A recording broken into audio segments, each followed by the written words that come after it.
Naomi Reyes Whitfield was 32 years old, 8 months pregnant, and holding her dying mother's hand when her husband walked into the hospital room. Patricia had just whispered a secret Naomi was still trying to understand, something about a company, a fortune, a name she'd never heard before. Then Derek stepped through the door. He wasn't alone. Felicity stood beside him, visibly pregnant, watching Naomi with something close to pity. Derek didn't lower his voice. He said he wanted a divorce. He said he was moving on. He slid the papers onto the rolling tray beside Patricia's IV line, close enough that her mother could see them too. He looked relieved, like a man finally setting down something heavy. He had no idea his wife's mother had just handed her the means to destroy everything he was walking toward. Naomi didn't cry. She didn't argue. She simply looked at the papers, then at her mother's failing eyes, and understood that nothing in her life would ever be the same again. Before we dive in, comment where you're watching from today, and if stories like this speak to you, hit subscribe, because tomorrow's story is even more intense. The conference room on the 14th floor smelled like cold coffee and dry erase markers. A long glass table stretched down the center of the room, 9 people seated around it, and Naomi Reyes Whitfield stood at the far end in front of a projected slide deck, her belly round and high beneath her fitted blazer. She had not sat down once in 40 minutes. "The core of this campaign isn't the product," she said, clicking to the next slide. "It's the person who doesn't think the product is for them yet. That's the conversion we're after." She tapped the screen. "Here, this demographic is under-targeted by every competitor in the space. We go here, we own it, before they even realize they missed it." Silence. The good kind. The kind where people were actually thinking. Marcus Webb, the head of accounts, leaned forward with his elbows on the table. 3 months ago, he had been the front-runner for the promotion Naomi had received instead. He still sat slightly apart from the group when she led meetings, like there was a wall only he could see. "What's the spend projection on the second phase?" he asked. Slide 11. She had already anticipated the question. She had anticipated all of them. By the time the meeting wrapped, 2 senior directors had stopped her on the way out to tell her the pitch was strong. She thanked them and meant it, but she was already thinking about the follow-up brief she needed to draft before 3 o'clock. She ate lunch at her desk.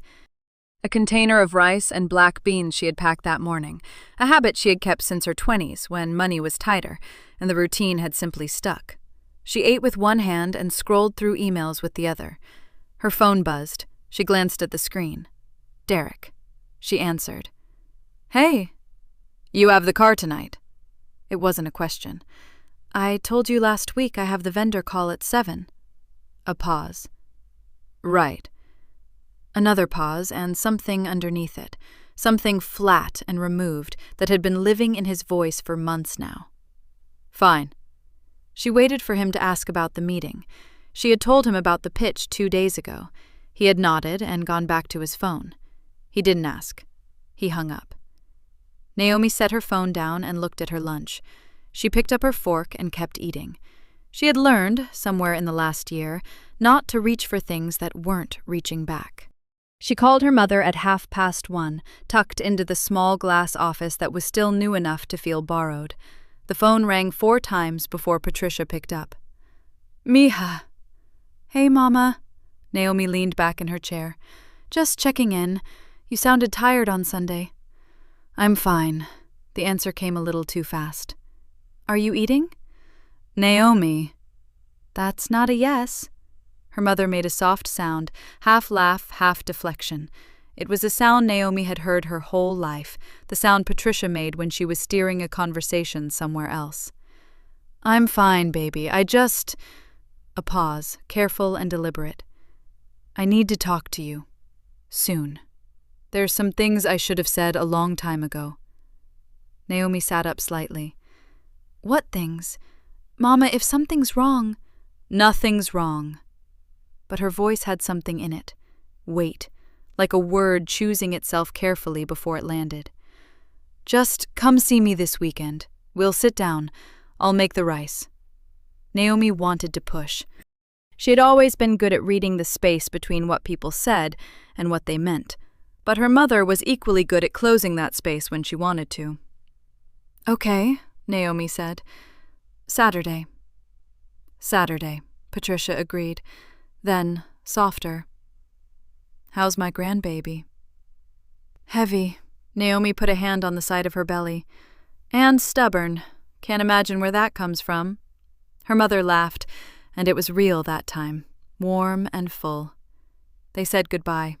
Naomi sat with the phone in her hand for a moment longer than she needed to. At 2:47, her phone rang from an unknown number with a 312 area code. She almost let it go to voicemail. She answered. "Is this Naomi Reyes Whitfield?" A woman's voice, clipped, professional, careful. "Yes?" "This is the nursing staff at Northwestern Memorial Hospital. We have a Patricia Reyes listed with you as her emergency contact. Ms. Reyes was brought in about 20 minutes ago. She collapsed at home." A breath. "She's unresponsive. You should come as soon as you can." The words hit in order and out of sequence at the same time. Naomi heard them. She understood them. But her body was already moving before her mind had finished. She grabbed her bag, her keys, her coat.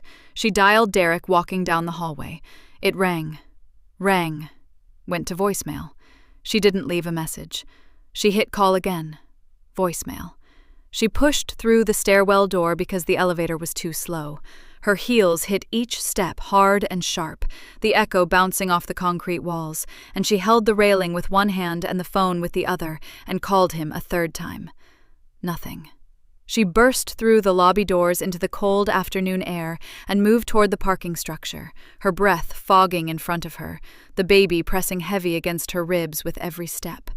Every red light on the drive felt like a held breath, like the city itself was bracing. The hospital smelled like antiseptic and recycled air. Naomi followed a nurse down a corridor of pale green walls and humming fluorescent lights, her bag pressed against her side, her heels clicking fast and uneven against the linoleum floor. Room 408. The nurse pushed open the door and Naomi stepped inside. Patricia Reyes was small in the bed. That was the first thing that hit her. Her mother had always taken up a room in a way that had nothing to do with size. Her laugh, her steadiness, the particular way she listened that made you feel like the only person in the world. But in that bed, beneath that thin blanket, she looked like something that had been quietly used up for a long time. Her eyes opened when she heard Naomi's footsteps. "Mija." Her voice was rough. Naomi crossed the room and sat on the edge of the chair beside the bed and took her mother's hand in both of hers. It was cool and dry and lighter than she remembered. "Mama, why didn't you tell me?" The attending physician came in a few minutes later. He was a younger man, with careful eyes, who used soft words the way you use them when the news is long past the point of softening. Pancreatic cancer. Diagnosed 14 weeks ago. Spread aggressively. Given the current decline, he said, they were likely looking at hours, not days. 14 weeks. Her mother had known for 14 weeks. Naomi sat very still while the doctor spoke. She did not cry. She pressed her thumb against the back of her mother's hand and breathed and stayed present for every word. When the doctor left, the room was quiet for a moment. "You should have told me," Naomi said. "I know." Patricia turned her head slowly on the pillow. Her eyes were clear. Whatever pain she was carrying, she had it contained, walled off in some room inside herself. "I needed more time to get things in order first." "What things, Mama?" Patricia exhaled, long and deliberate, like she was setting something down she had been carrying a great distance. "Hand me my bag, the small one." "On the table." Naomi reached for it. A plain canvas tote, worn at the straps. Nothing remarkable about it. She set it on the bed. Patricia reached inside and pulled out a flash drive. Small, black, unremarkable. She held it out. "I built something," Patricia said, "a long time ago, after I left your father." She paused. Her first husband, a man whose name was never spoken in their house. He controlled everything. Every dollar. I had nothing. When I got out, I swore I would never let that happen again. Her voice was quiet and even. So I built it in secret. No name attached to mine in any public place. No announcements. No one knew. Except one man. His name is Solomon Ade. He's been my general counsel for 18 years. He'll contact you. Naomi stared at the flash drive. What did you build, Mama? Larkspur Holdings. Patricia said it simply, the same way she said everything. Logistics and real estate. The drive has everything. The structure, the accounts, the ownership documents. You are the sole heir. Everything transfers to you. Naomi opened her mouth. Closed it. How much? She asked quietly. Patricia told her. The number landed like something dropped from a great height. Naomi sat with it. She could not make it fit the woman in the thrift store. The woman who packed her school lunches in recycled bags. The woman who said, "We don't waste," and "enough is enough," and sewed curtains herself rather than buy them new. She was still sitting with it when the door opened. Derek walked in. Naomi looked up. He was wearing his good coat, the charcoal one he reserved for client meetings. Behind him, one step back and slightly to his left, was a woman Naomi had never seen in person but recognized in an instant. The way you recognize a thing you have been circling without ever looking directly at. Young, polished, blonde hair swept back cleanly, and visibly, unmistakably pregnant. Naomi did not move. Derek looked at her once, then away, then back again, like he was checking the temperature of the room. He had a manila envelope in his hand. Naomi. He cleared his throat. I know the timing. Then why did you choose it? She said. His jaw shifted. I think you've known things weren't right for a long time. I didn't want to keep pretending. He set the envelope on the foot of the bed, not on a table, on the bed, in front of her dying mother. I checked out a while ago. Your promotion, the pregnancy, it just wasn't a life I wanted anymore. He said it like an explanation, like it was reasonable. Felicity and I— You don't need to explain Felicity to me, Naomi said. Her voice was low and completely flat. The woman behind him said nothing, only stood with her chin lifted in the particular way of someone who has rehearsed looking unbothered. Behind Naomi, Patricia's fingers found her hand, not desperately, not like a woman frightened, like a woman delivering a message without words. Naomi closed her fingers around her mother's and did not look away from Derek. She did not sign anything. She did not raise her voice. She said nothing else at all. Derek lingered a few seconds more. Then he left. Felicity followed without having spoken a single word, and somehow that was worse. The monitors began alarming just before midnight. The nurses came quickly, and then more of them, and Naomi pressed herself against the wall to give them room and watched her mother's face. And Patricia did not look afraid. She looked like a woman who had finished what she came to do. She was gone by 12:19 a.m. The room went quiet in the way that only rooms with a body in them can. Naomi stood at the side of the bed for a long time. The flash drive was still in her hand. She had been holding it since before Derek arrived. She had not let go of it once. The family room was small and smelled like burnt coffee. A plastic couch ran along one wall. A window above it showed the parking lot, still and gray under flat orange lights. There was a box of tissues on the table and a stack of magazines no one had touched. Naomi sat in the corner chair. The divorce papers were in her lap. She hadn't moved them. She hadn't touched them either. They just sat there in the manila envelope, the envelope Derek had set on her dying mother's bed like it was a piece of mail. A nurse came in around 2 a.m. and asked gently if she needed anything. Naomi looked up and said no thank you, and smiled just slightly. The nurse looked at her with that particular careful look people give you when they can't figure out if you're okay or if you're the kind of not okay that hasn't broken open yet. Naomi knew which one it was. She kept that to herself. She signed nothing that night. She drove home just before 3. The streets were empty and dark, and the city felt like a photograph of itself. She drove carefully, both hands on the wheel, her bag on the passenger seat. The flash drive was in her coat pocket. The apartment was exactly as she'd left it that morning. Coffee mug still in the drying rack, her work bag by the front door. Derek's things, what was left of them, were already thinned out. She hadn't noticed how much until now. Gaps on the closet shelf, his spare watch gone from the bathroom counter. He had been leaving quietly for a while. She had walked past the evidence every single day.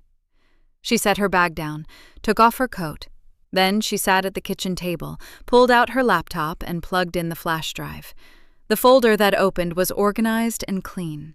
Not the work of a woman in a hurry. This had been built over time, sorted and labeled with quiet precision, the same way Patricia had done everything. There were legal documents, corporate filings, trust structures, a letter from Solomon Ade, dated 3 weeks prior. Naomi read it straight through. Then she went back to the beginning and read it again. Larkspur Holdings was not a small company. It was not even a medium one. Real estate holdings across 4 states, a logistics operation that moved freight contracts Naomi had heard of without ever knowing who owned them. Several subsidiary companies nested inside a parent structure designed to be invisible to anyone not looking for it. And at the bottom of a holding summary, listed in clean black type, was a line that made her stop. Granger Capital, 18.7% minority stake. She stared at it for a moment. Granger Capital. Walter Granger's firm, the firm where Derek worked, the firm where Felicity's father sat at the top of everything, running his name and his family's money like a flag. Her mother had held a stake in that company, a quiet, unremarkable minority stake, probably invisible inside Larkspur's broader portfolio, but it was there. Naomi closed the folder. She sat in the quiet of her kitchen with the glow of the screen on her face for a long time. Her phone rang at 4:07 a.m. She picked up. "Ms. Reyes Whitfield?" The voice was measured and warm, a man who chose his words the way a craftsman chooses tools. "My name is Solomon Ade. I was your mother's general counsel for 18 years.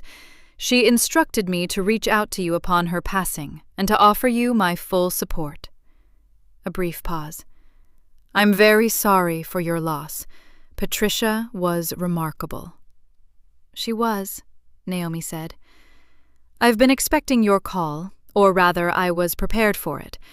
I want you to know that nothing has been filed, nothing has been disclosed, and no one outside this conversation knows the extent of your inheritance. That is by design. Your mother was very specific about how this transition should happen." Another pause.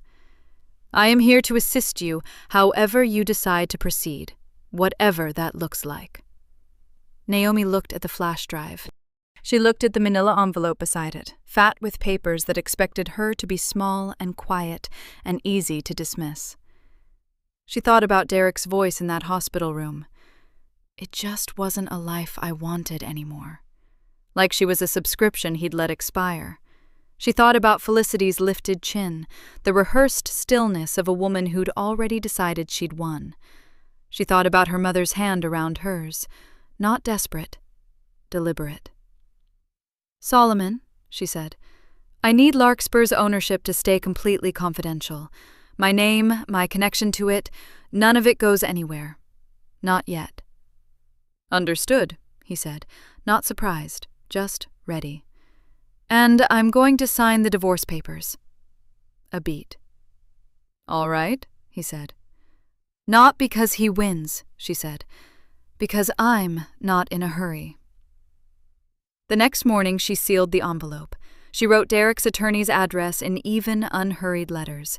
She walked to the post office 2 blocks from the apartment before the city had fully woken up. She dropped it in the slot and let it go. She didn't feel small when she walked away. She felt like something being measured for a purpose it hadn't been used for yet. The baby came on a Tuesday. It was early morning, just past 5, the sky still dark outside the hospital window. Naomi had called a cab. She had packed her bag 3 weeks ago and left it by the door. When the contractions started, she checked the time, breathed through 2 more, then picked up the bag and walked downstairs.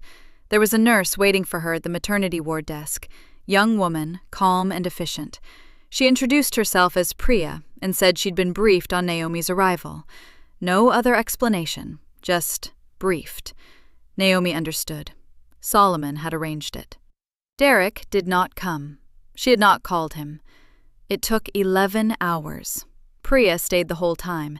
She brought ice chips. She adjusted the monitors without being asked. She didn't fill the room with noise, which was the most generous thing anyone could have done. When it was over, she placed the baby on Naomi's chest and stepped back and let the moment be what it was. Naomi looked down at her daughter.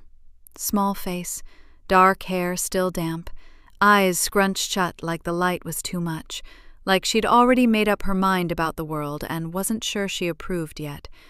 Naomi laughed, just once, a short, broken sound. "Hi," she said quietly. "I've got you." She named her Lucia, after no one, just a name she had always loved and never said out loud.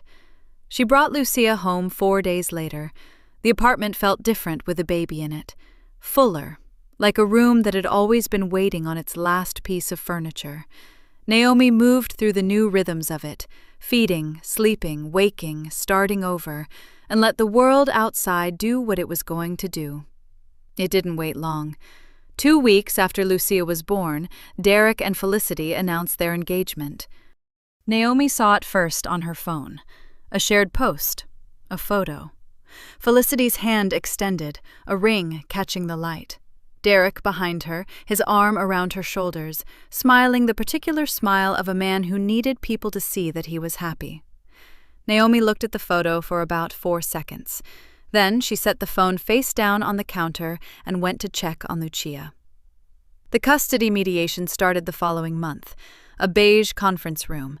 A mediator named Paul, who wore the same gray tie both sessions and spoke in the careful, flattened tone of someone trained to make conflict sound boring. Derek came prepared. He sat across from Naomi with his attorney beside him and spoke about concern a great deal. He was concerned about Naomi's support network. He was concerned about her emotional state following her mother's sudden passing. He used the word stability 4 times in the first session. Each time he said it, his eyes moved to Naomi's face, checking for a reaction, looking for the crack he expected to find. "She's been through a significant loss," his attorney said in the second session, smooth and practiced. "We'd simply like to ensure Lucia has consistent, stable care during what has clearly been a very difficult period for Ms. Reyes-Whitfield." Naomi looked at the mediator. "I understand the concern," she said. Her voice was even. "I'm happy to provide documentation of Lucia's care, her pediatric visits, her home environment, whatever the process calls for." She paused. "I'd like to do whatever is best for my daughter." Paul nodded, wrote something down. Derek looked faintly frustrated, like a man who had thrown a punch and found only air. Solomon called on a Thursday evening while Lucia was asleep. "I have something I need to share with you," he said. "I want to give you a moment to prepare before I walk through it." Naomi sat down at the kitchen table. "Go ahead."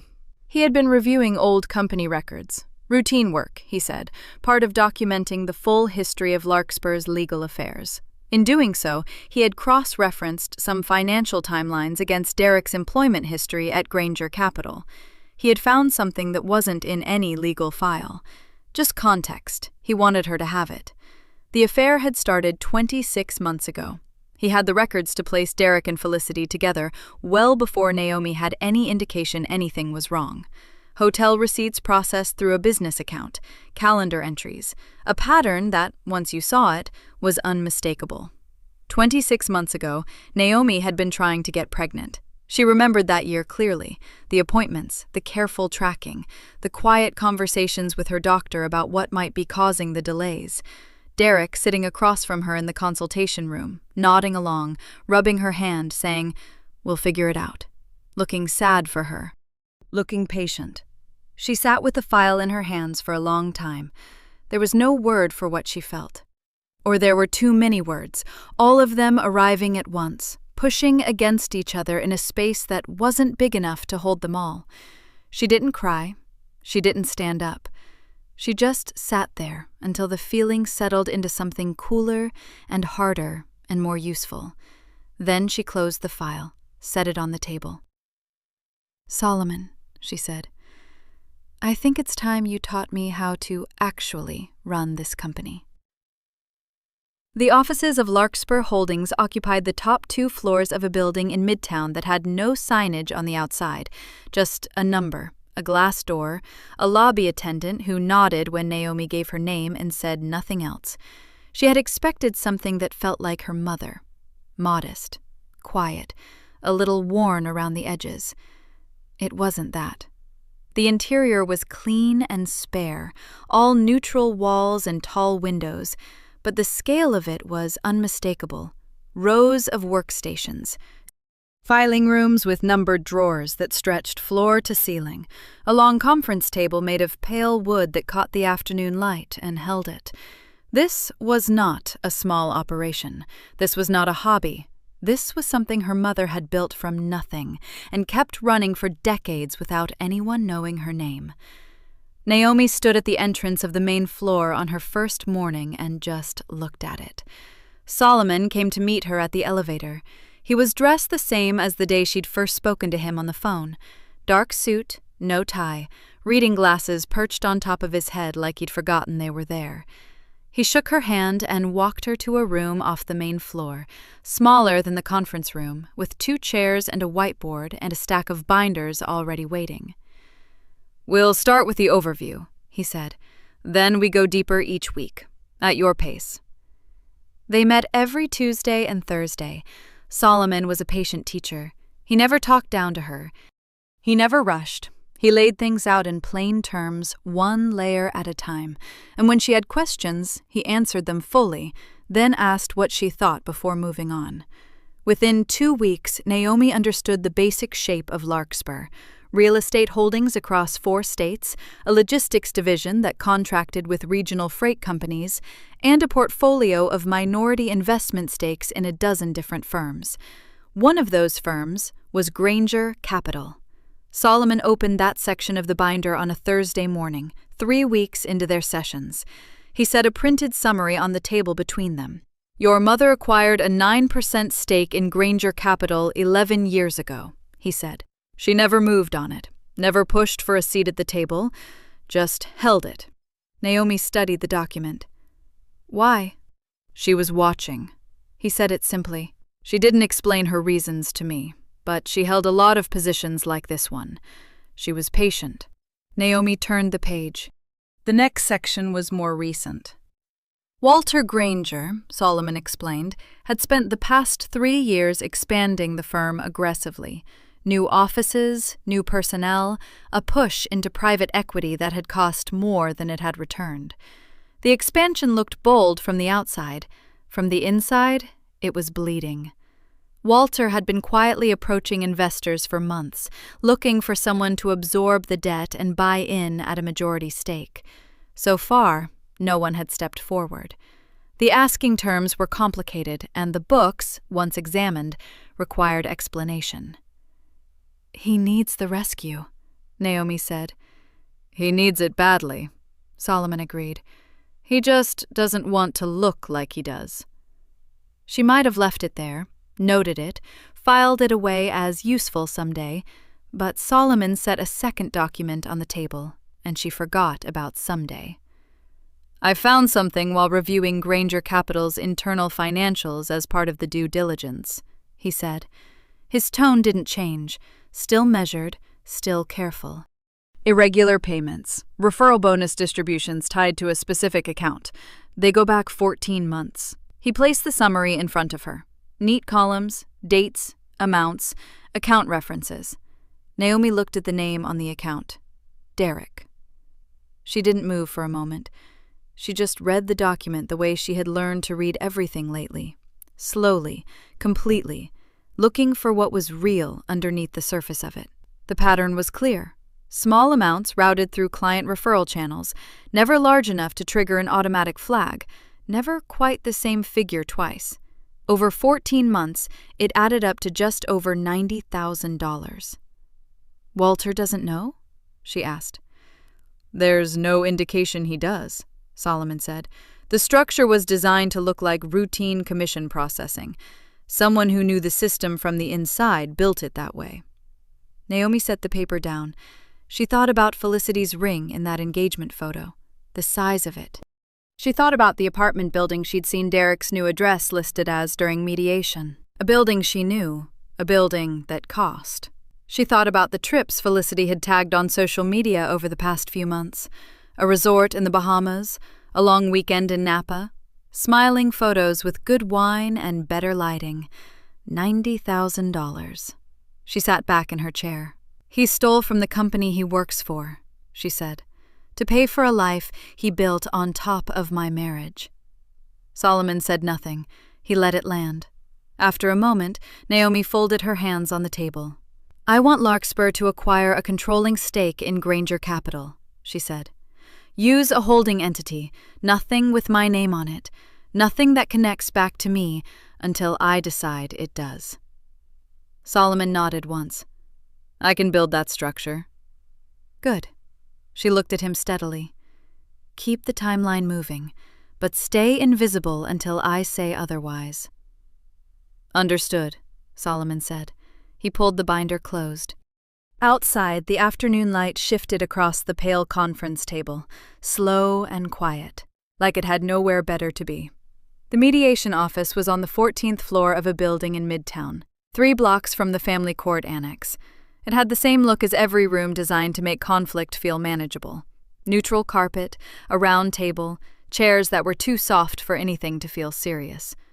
A mediator named Gary sat at the head of the table, with a yellow legal pad and a voice that never changed volume, not once in the 2 hours they sat there. Naomi arrived first. She wore a gray blazer over a cream blouse, her hair pulled back, no jewelry except the small gold studs her mother had given her years ago. She set her folder on the table, placed her pen beside it, and waited. Derek and Felicity arrived together. That was the first thing. Together. Not Derek and his attorney, not Derek alone.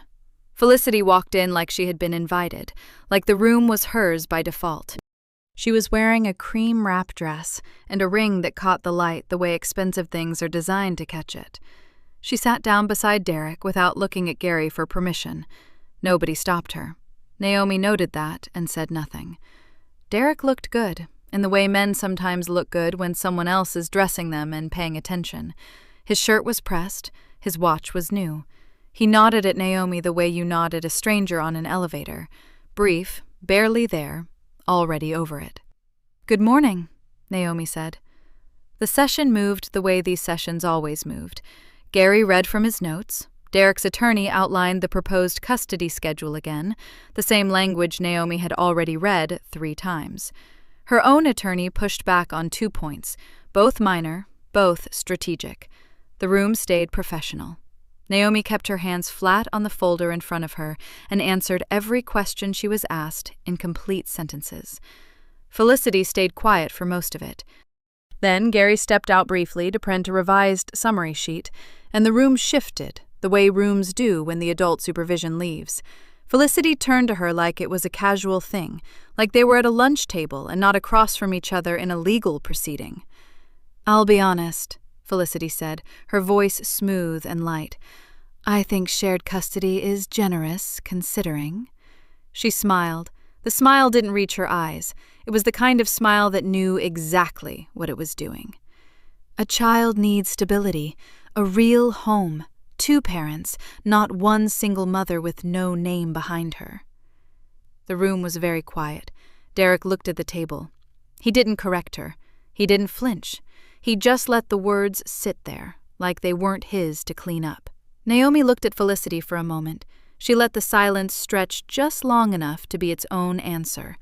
Then she wrote something on the top of her folder, a note to herself, a single word, and clicked her pen closed. "I appreciate your perspective," Naomi said. That was all. Felicity blinked. She had expected something more. She had wanted something more. Naomi could see it in the small tightening around her mouth, the way she glanced at Derek like she was waiting for him to confirm she'd landed it. He was still looking at the table. Gary came back with the summary sheet, and the session continued. Solomon called Thursday morning. Naomi was in the kitchen feeding her daughter, a routine she had come to love in the way you love things that are only yours. The baby was 3 months old and had started noticing faces, really noticing them, and she would stare up at Naomi with a focused, serious expression that felt impossibly familiar. She picked up on the second ring. "It closed," Solomon said. 2 words. She knew exactly what they meant. "When?" "Yesterday afternoon. The transfer is complete. Under the holding entity, Larkspur is now the majority owner of Granger Capital." A brief pause. "You own Walter Granger's company, Naomi." She set the spoon down carefully. "There's something else," Solomon continued. "I've been reviewing the full financial picture at Granger Capital. The Granger family's position is not what it appears to be publicly." He said it plainly, the way he always delivered hard facts. No drama, just the shape of the thing. "Walter has been operating on thin margins for years. The expansion made it worse. He's been relying heavily on the referral income flowing through the firm to service his debts and maintain his operating accounts." A pause. "The same referral channels Derek has been manipulating." Naomi was quiet for a moment. "He's been using stolen money to stay afloat," she said, "and he doesn't know it's stolen." "That's correct." She looked at her daughter, who was looking back at her with those serious, watchful eyes. Felicity's ring, the resort photos, a real home, 2 parents, no name behind her. The whole tower of it, the confidence, the contempt, the casual cruelty, built on a foundation that didn't belong to any of them. "Solomon," Naomi said. "Yes?" "It's time to stop staying invisible." She picked the spoon back up. "Schedule a board meeting at Granger Capital, under my real name." A brief silence. Then, "I'll have it on their calendars by end of day." Solomon came to her on a Tuesday. He sat across from her at the small table in her home office, a room that had once been a guest room and now held 2 filing cabinets, a whiteboard, and a corkboard pinned with documents her mother had never shown anyone. He set his leather portfolio on the table and folded his hands on top of it and looked at her the way he always did. Steady, unhurried. "I want to be careful with the timing," he said. "Not to slow you down, but to make sure every piece is in place before you walk into that room." "What pieces are missing?" "None." He said it without hesitation. "That's not what I mean. What I mean is that once you're in that room, there's no version of events where you walk back out as someone they can dismiss. The board will know who you are. Walter will know who owns his company. Derek will know everything." He paused. "I just want you to be certain." Naomi looked at him for a moment. "I've been certain since the night I plugged in that flash drive," she said. Solomon nodded once. That was enough for him. He opened the portfolio and laid the documents out between them in a clean row. The embezzlement trail was 12 pages long. Solomon had organized it the way a surgeon lays out instruments. Everything in order, nothing extra, each page doing exactly one job. Wire records, referral bonus logs, account numbers cross-referenced against Derek's registered credentials at the firm, a timeline that started 26 months ago and ended 6 weeks before Patricia died. Naomi read through it slowly. She had seen most of it before, but she read it again. All of it. Every number. Every date. She did not rush. When she reached the final page, she set it down and looked at the ownership document Solomon had placed beside them. The acquisition papers. The Larkspur holding entity, listed as majority stakeholder of Granger Capital Incorporated. Her signature on the authorization line, clean and unhurried, the same signature she had put on her divorce papers 8 months ago. "Everything here is verified," Solomon said. Every figure has been cross-checked against the firm's internal records. I've had outside counsel review the embezzlement documentation independently. It holds. And Walter has no knowledge of any of it. None. His accountants were either negligent or incurious, probably both. Solomon straightened one of the pages slightly. He accepted the referral income as legitimate because it arrived through legitimate-looking channels. He never looked deeper. Naomi tapped the edge of the page with one finger. "Because why would he?" she said quietly. It wasn't a question. She gathered the documents back into their folder and closed it. The meeting request went out that same afternoon. Solomon sent it through Larkspur's holding entity, a name that meant nothing to Walter Granger, just a clean corporate identifier he'd seen in transfer paperwork and never looked twice at. The message was brief and entirely unremarkable.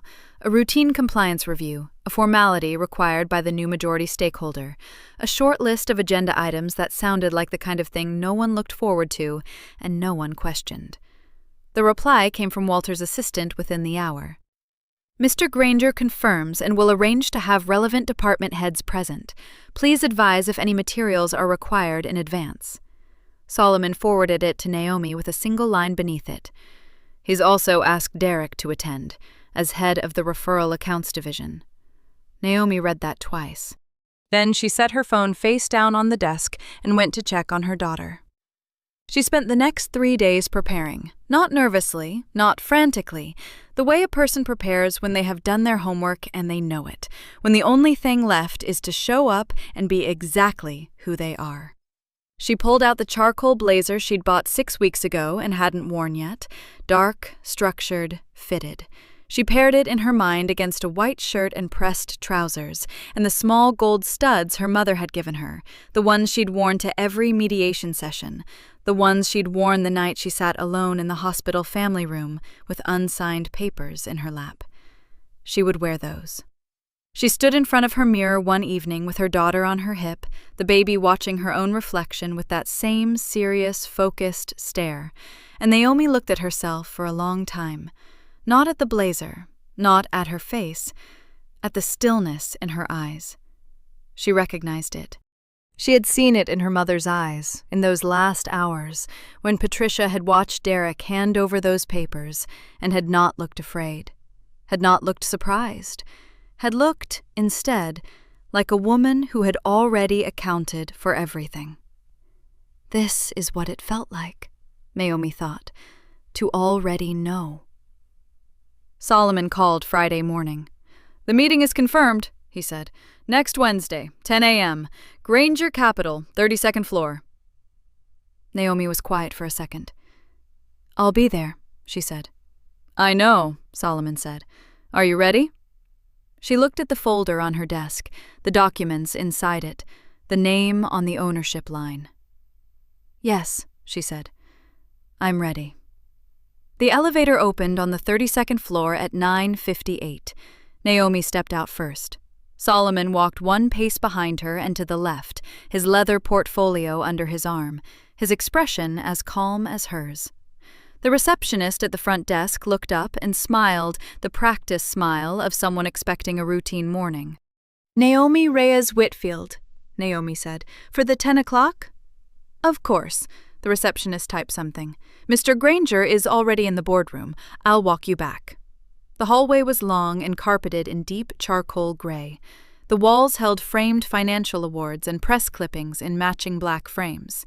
A company that wanted you to know, at every step, that it had been here a long time. Naomi walked the length of it without hurrying. The boardroom door was already open. Walter Granger sat at the head of the table. He was a large man, broad in the shoulders, silver-haired, the kind of man who took up space with ease and had never had a reason to question whether he should. 3 board members sat along the left side of the table with water glasses and yellow legal pads in front of them. A 4th was on a laptop. 2 chairs sat empty on the right. Derek sat closest to Walter, dark suit, a new watch Naomi had never seen before. He was mid-sentence when the door opened, and he looked up with the mild, disinterested expression of someone who expected to be bored. Felicity sat against the far wall, one chair back from the table. Not a board member. there to observe. She was dressed in cream and had her hair pinned up, her chin slightly lifted, her posture the permanent posture of someone who believed themselves to be above whatever room they happened to be sitting in. Naomi saw all of it in 4 seconds. She walked to the empty chair at the opposite end of the table from Walter Granger and set her folder down in front of it. Solomon took the chair to her right. Walter looked at her with polite confusion. "I'm sorry, we were expecting a representative from the holding entity." "You have one," Naomi said. She sat down. She folded her hands on top of her folder. "I'm Naomi Reyes Whitfield. I'm the controlling owner of Larkspur Holdings, which means I'm now the controlling owner of Granger Capital." The room went still. Walter blinked. He looked at Solomon, then back at Naomi. "I was told this was a compliance review." "It is," she said. Derek had gone rigid in his chair. The color had not left his face yet, but his jaw had tightened, and he was staring at her the way a man stares when the ground has shifted under him, and he hasn't decided yet whether to pretend it hasn't. "I think there may be some confusion," Walter started. "There isn't."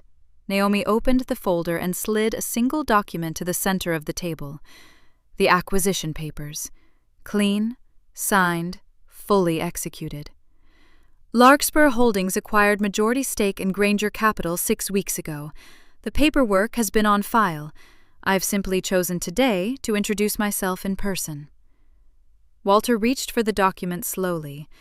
He read it. His face changed. Naomi let him read. "Larkspur Holdings," she said, "was founded by my mother. Her name was Patricia Reyes. She built it over 30 years, quietly, from nothing, and she passed full controlling ownership to me before she died. Some of you may not have known the company had a founder with a name. Now you do." One of the board members leaned forward. "I was not aware there was a private individual behind the Larkspur entity." "Most people weren't," Naomi said. "That was intentional." She slid the second folder to the center of the table. 12 pages, just as Solomon had laid them out for her 4 days ago. Wire records, referral bonus logs, account numbers, the timeline. "What you're looking at," she said, "is documentation of referral bonus payments that were fraudulently processed through this firm over a period of 26 months. The payments were routed through legitimate-looking channels and were credited to accounts registered under one employee's credentials." She did not look at Derek. "The documentation has been independently verified by outside counsel." The room was very quiet. Walter picked up the first page, then the second. His face had gone the color of old paper.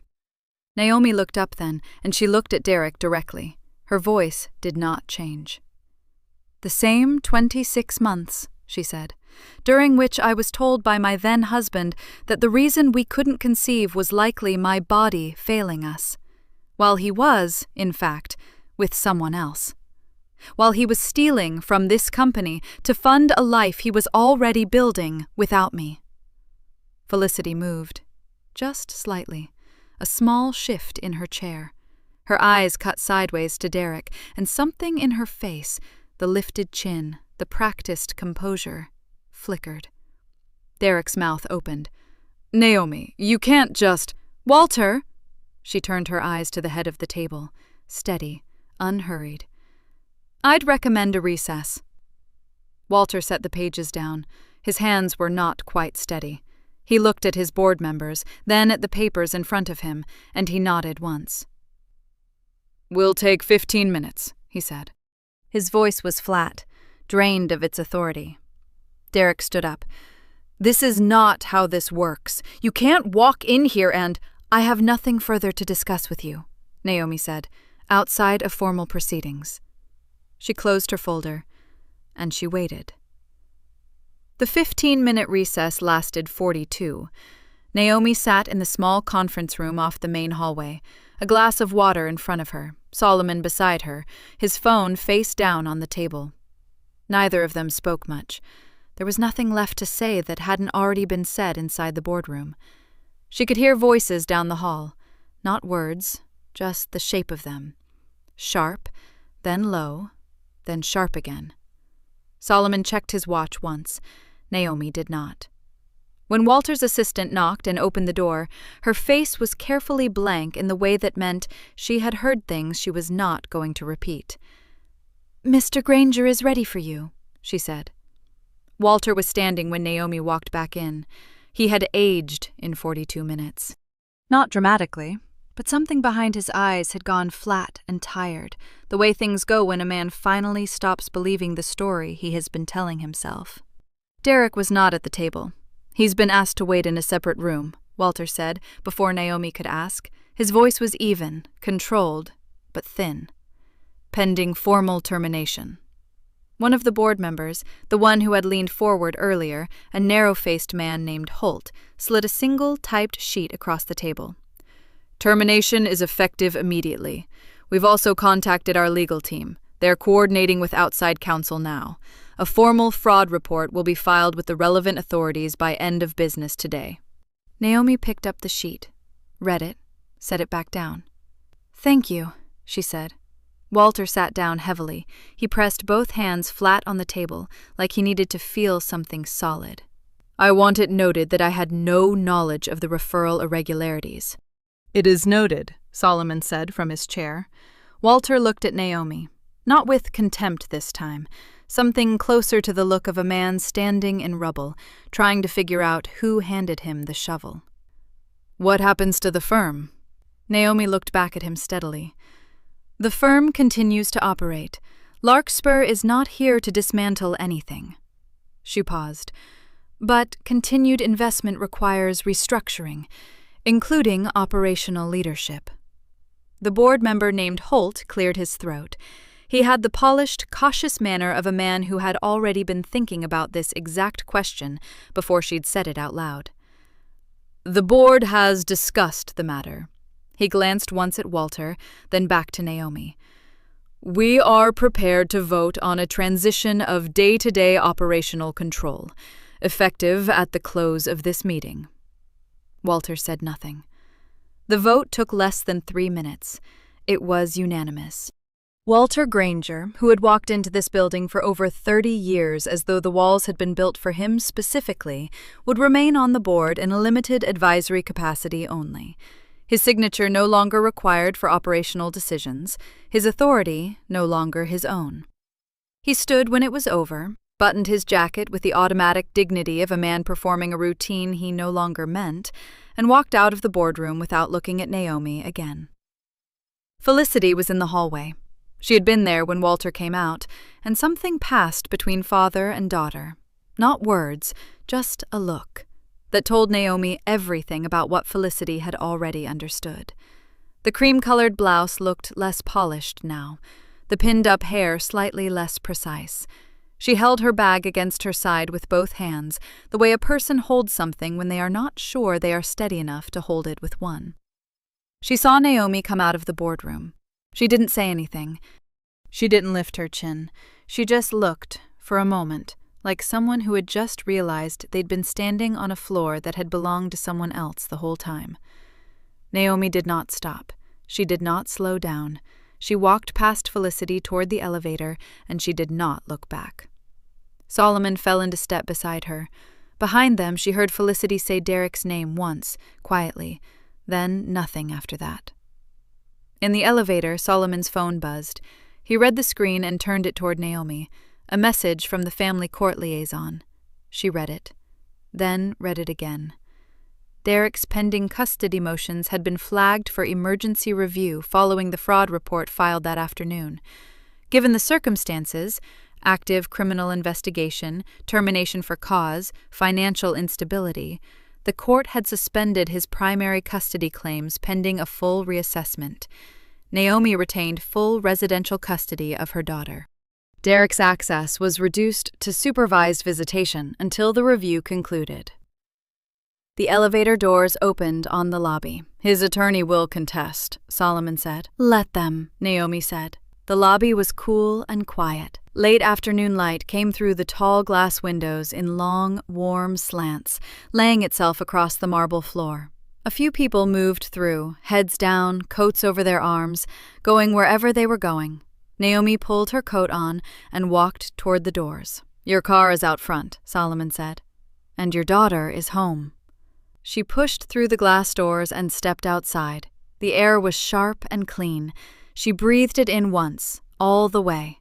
Then she walked to the car and she went home.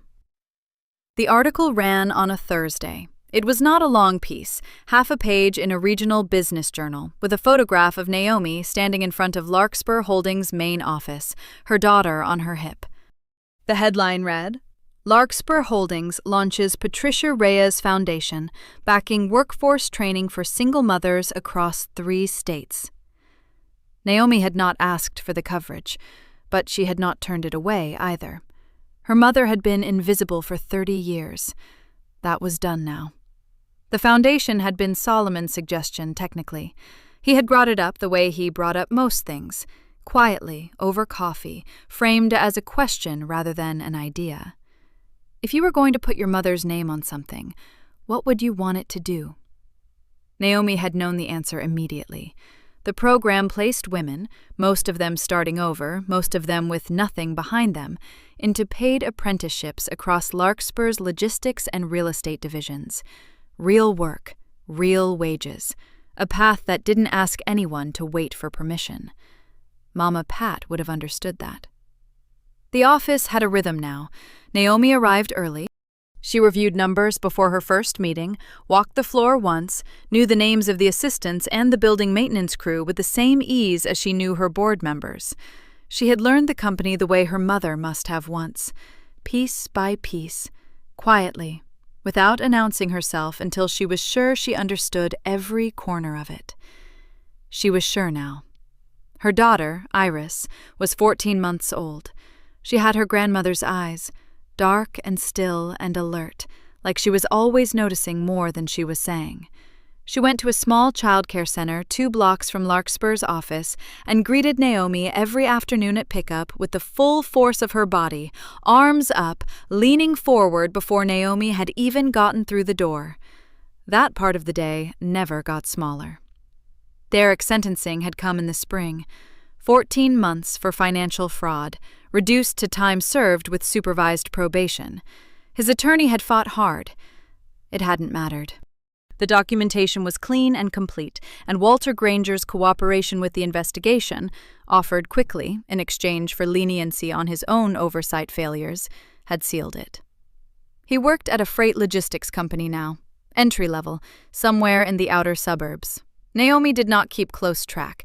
She knew enough. He was there, he was employed, and he saw Iris on alternating Saturdays for 2 hours at a time, with a court-appointed supervisor present. Iris always came home smelling like the same cheap soap from the visitation center's bathroom. She never asked about where she'd been. She was 14 months old. She just wanted Naomi. Naomi was always there. She heard about Felicity through a former colleague, not someone she had stayed close to, just a woman she'd worked with years ago who called to catch up and mentioned it the way people mention things they've been holding on to, almost casual, but not quite. "I ran into Felicity Granger last week," the woman said. "She looked, I don't know, different." Naomi waited. "She asked about you, actually. She said..." The woman paused, choosing her words. "She wanted to know if the things people were saying about you were really true. About Larkspur, about the foundation, all of it." A small silence. She looked like she didn't quite believe it. Naomi said, "What did you tell her?" "I told her yes." There was nothing more to add. Naomi thanked her and hung up. She did not think about Felicity again. Patricia's grave was in a small cemetery 20 minutes outside the city. Oak trees along the fence line, quiet even on weekdays. The headstone was simple gray granite, the kind her mother would have chosen herself. Patricia Reyes, beloved mother. She built in silence. That last line had been Naomi's. She came on a Saturday morning, Iris on her hip, a bundle of white tulips in her other hand. The grass was soft from rain the night before. The air smelled like wet earth and cut wood from somewhere nearby. She crouched down and set the tulips against the base of the stone. Iris patted the granite with one flat palm, curious, not afraid. Naomi stayed low for a moment. "I think I understand now," she said quietly. "Why you kept it hidden." The words weren't for anyone else, just for the woman whose hands had built everything Naomi now stood inside of. "You weren't hiding because you were scared to be seen." She touched the edge of the headstone once. "You were waiting until the hiding was something you chose, not something you had to do." The oak leaves moved overhead. Iris rested her head against Naomi's shoulder, one small hand curled into the collar of Naomi's coat. Naomi stood. She looked at her mother's name on the stone, Patricia Reyes, and felt something in her chest that was not grief anymore. Not exactly. It was closer to recognition. Two women who had each built something real from a position where they were never supposed to have anything at all. She pressed her lips together, steadied herself. Then she pulled Iris close, turned away from the grave, and walked back through the soft grass toward the car. Thank you for watching until the end. If this story meant something to you, hit subscribe and turn on notifications. I've got 2 stories on the screen that you have to watch next. Have a great day!